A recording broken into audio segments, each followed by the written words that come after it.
ৰবিবাৰে গুৱাহাটীৰ আজাৰা হৰিগায়ত্ৰী মহাবিদ্যালয়ত সদৌ অসম কবি সন্মিলনৰ উদ্যোগত কামৰূপ জিলাৰ শাখাসমূহৰ সহযোগত কামৰূপ জিলা কবি সন্মিলনৰ পূৰ্ণাংগ সমিতি গঠন আৰু কাব্যদিন অনুষ্ঠান সুকলমে অনুষ্ঠিত কৰা হয়। পোনপ্ৰথমে সদৌ অসম কবি সন্মিলনৰ সম্পাদক কৃষ্ণ দৈমাৰীয়ে আধৰা অনুষ্ঠানত সভাপতিত্ব কৰে সদৌ অসম কবি সন্মিলনৰ সভাপতি ৰাজুমণি বেজবৰুৱাই।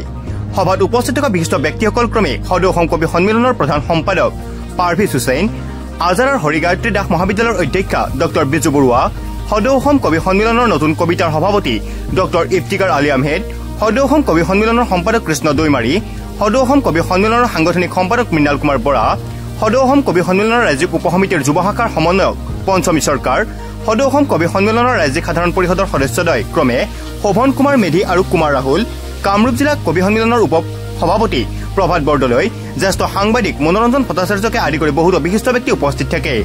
উল্লেখযোগ্য যে অনুষ্ঠানৰ আৰম্ভণিতে জনতাৰ কবি ৰাম গগৈৰ সোঁৱৰণত পুষ্পাঞ্জলি আৰু বন্তি প্ৰজ্বলন কৰে সদৌ অসম কবি সন্মিলনৰ সভাপতি ৰাজুমণি বেজবৰুৱাই। বন্তি প্ৰজ্বলনৰ পাছতে সবিতা দেৱী বৰুৱাই গোৱা সৰস্বতী বন্দনাৰে অনুষ্ঠানৰ মূল কাৰ্যসূচী আৰম্ভ কৰা হয়। অনুষ্ঠানৰ মাজতে কৃষ্ণচূড়া শাখা কবি সন্মিলনৰ বিষয়ববীয়া ও সদস্যসকলে এটি সমবেত গীত পৰিৱেশন কৰে।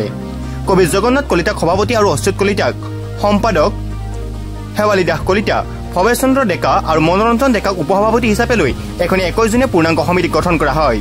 উপদেষ্টা হিচাপে মনোনীত কৰা বিশিষ্ট ব্যক্তিসকল হ'ল ৰক্তিমা ডেকা বৰুৱা, খগেন্দ্ৰজিৎ ঠাকুৰীয়া, অনিল কুমাৰ গোস্বামী, মানিক চন্দ্ৰ দত্ত, পমী গোস্বামী, মনোৰঞ্জন ভট্টাচাৰ্য, ৰুণুই তালুকদাৰ। মনোনীত সদস্য হিচাপে নিৰ্বাচিত হোৱা সৰ্বশ্ৰী সবিতা দেৱী বৰুৱা, ৰুঞ্জুলা শৰ্মা, উষা দেৱী, জয়শ্ৰী শৰ্মা ভট্টাচাৰ্য, হিমালী কলিতা আৰু হেমেন চন্দ্ৰ হাজৰিকা। উক্ত সভাতে কাব্যদিন হিচাপে সভাত ৮০ জনতকৈ অধিক কবিয়ে স্বৰচিত কবিতা পাঠ আৰু গীত পৰিৱেশন কৰে।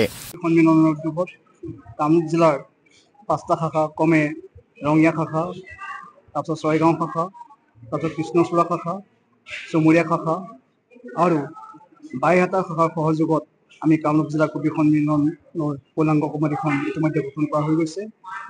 ইতিমধ্যে আমাৰ প্ৰধান সম্পাদকে অৱগত কৰিছে। সভাপতি হিচাপে জগন্নাথ কলিতা দেৱক আৰু প্ৰধান সম্পাদক জিলা সম্পাদক হিচাপে অচ্যুত কলিতা দেৱক নিৰ্বাচিত কৰা হৈছে। আশা ৰাখিছোঁ উক্ত কমিটিখনে আগন্তুক দিনত কামৰূপ জিলাখনত এক শক্তিশালী ভূমিকা গ্ৰহণ কৰিব আৰু কবিতাৰ ক্ষেত্ৰত এক উত্তৰণৰ দিশত লৈ যাব বুলি আশা কৰিছোঁ। ধন্যবাদ। সদৌ অসম কবি সন্মিলনৰ বাবে আজি এটা অত্যন্ত ভাল খবৰ যে সদৌ অসম কবি সন্মিলনৰ কামৰূপ জিলা কবি সন্মিলন গঠন হয় আৰু কামৰূপ জিলা কবি সন্মিলন গঠন কৰিবলৈ কামৰূপত জিলাৰ অধীনত 5টাকৈ যি শাখা আছিল সেই 5টা শাখাৰ প্ৰতিনিধিবৰ্গ ইয়াত উপস্থিত আছিল আৰু অসমৰ যি কাব্য সাহিত্যৰ লগত জড়িত বহুখিনি জ্যেষ্ঠ কবি ইয়াত উপস্থিতিত এখন পূৰ্ণাংগ সমিতি গঠন হয় 21 জনীয়া আৰু এই সমিতিৰ সভাপতি হিচাপে জগন্নাথ কলিতা ডাঙৰীয়া আৰু সম্পাদক হিচাপে অচ্যুত কলিতা ডাঙৰীয়াক নিৰ্বাচন কৰে আৰু তেওঁলোকৰ নেতৃত্বত সদৌ অসম কবি সন্মিলনৰ সেউজ পতাকা তেওঁলোকে আগুৱাই লৈ যাব বুলি আমি আশা কৰিছোঁ।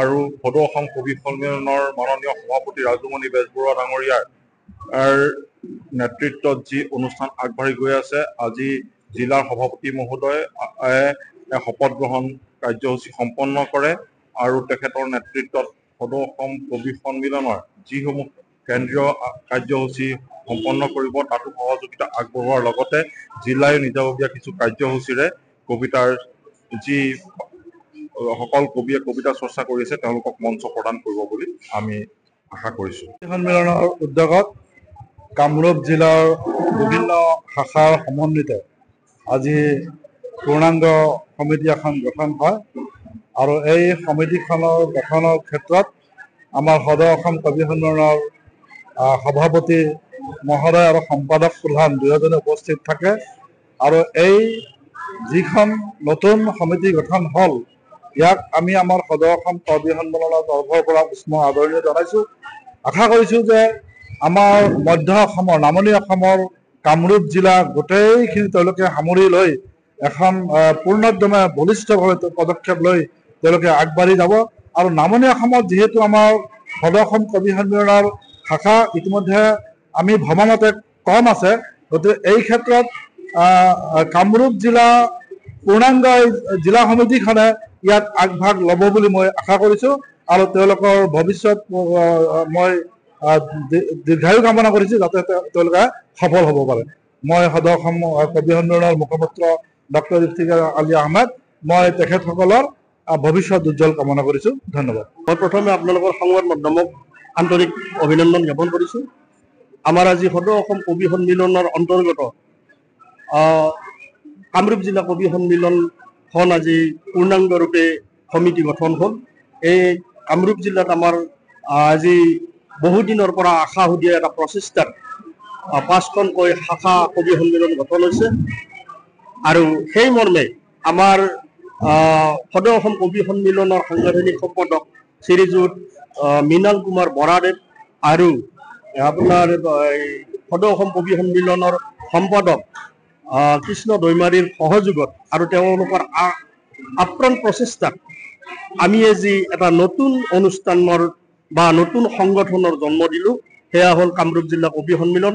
আমি আগন্তুক দিনত কামৰূপ জিলাৰ চুকে কোণে থকা সকলোবোৰ কবিকে একত্ৰিত কৰি এখন মঞ্চত বহুৱাই আমি কবিতাৰ ক্ষেত্ৰত এখোজ ওপৰলৈ যোৱাৰ যথেষ্ট আপ্ৰাণ চেষ্টা কৰিম আৰু ভৱিষ্যতে আমাৰ কাৰ্যপন্থা হ'ব আমি কলেজবিলাকত, হাইস্কুলবিলাকত আৰু বিভিন্ন অঞ্চলত নতুন নতুন শাখা গঠন কৰি কবিতাক আমি বিশ্বমুখী কৰি নিয়াৰ কাৰণে আপ্ৰাণ চেষ্টা কৰিম। এই মোৰ বক্তব্য। পলাবাৰীৰ পৰা Jitumoni Sarma report, news any 365। Stay informed, stay ahead. News Any 365.